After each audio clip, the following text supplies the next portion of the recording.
Soybean आ बासमती चाउल रे पलो होईची आ ये होची हमर दही काकुड़ी पियाज पड़की पलो। हाय सांग माने गुड मॉर्निंग।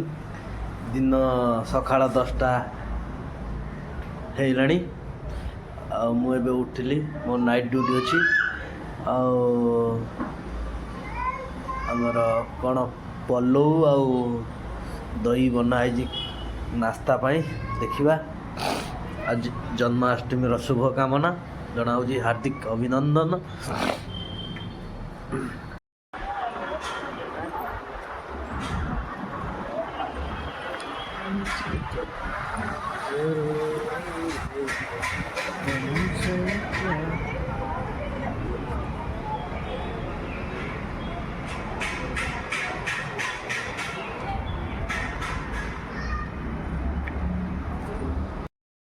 ये पलो देखा जाओ विभिन्न प्रकार परिबा प्लस सोयाबीन आ बासमती चाउल रे पलो होईची आ ये होची हमर दही काकुड़ी पियाज पड़की पलो सहित जो मिक्स करी खाती से आइटमटा है।